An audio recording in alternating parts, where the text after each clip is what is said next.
मुंबई हे शहर नेहमीच वेगवेगळ्या कारणांमुळे चर्चेत असतं। या शहराला देशाची राजधानी म्हटलं जातं कारण इथं रोज लाखो कोटींची उलाढाल होते। या शहराला राजकीय महत्त्वही तेवढंच आहे। इथं बाळासाहेब ठाकरे नावाच्या झंझावाताने कित्येक दशकं राज्य केलं। शिवसेनेने कित्येक वर्षांपासून मुंबईच्या महापालिकेवर आपला भुगा फडकवलेला आहे। अनेक कडवट शिवसैनिकांमुळे हे शक्य झालंय। पण आता बाळासाहेबांचा असाच एक शिवसैनिक उद्धव ठाकरेंना जय महाराष्ट्र करून एकनाथ शिंदेंकडे गेला आहे। होय, आम्ही बोलतोय दत्ता दळवी यांच्याबाबत। दत्ता दळवी हे मुंबईतील मोठं नाव आहे। गेल्या कित्येक वर्षांपासून ते उद्धव ठाकरे यांचे विश्वासू शिवसैनिक म्हणून काम करत होते। पण आता मुंबई महानगरपालिकेची निवडणूक लक्षात घेता त्यांनी एकनाथ शिंदे यांच्या शिवसेनेत प्रवेश केलाय। हा पक्ष प्रवेश करताना त्यांनी कुठलीही भावना मनात ठेवून आलेलो नाही असं सांगितलंय।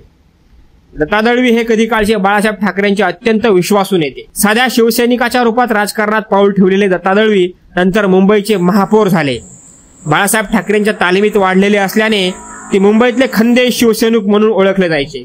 आता मात्र त्यांनी शिंदेंच्या शिवसेनेत प्रवेश केलाय। दत्ता दळवी यांचा ईशान्य मुंबईत मोठा दबदबा आहे। त्या भागात दत्ता दळवी यांच्या शब्दाला फार मान आहे। हीच बाब लक्षात घेता एकनाथ शिंदे यांनी डाव टाकून दळवी यांना जाळ्यात ओढलंय। त्यांचा हा डाव यशस्वी झालाय। उद्धव ठाकरे यांच्या पक्षात असताना दळवींनी अनेक मोठी पदं भूषवली आहेत।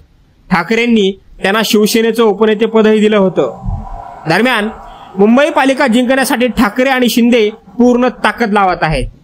काहीही झालं तरी मुंबई पालिकेची निवडणूक जिंकायचीच असा चंगच या दोघांनी बांधलाय।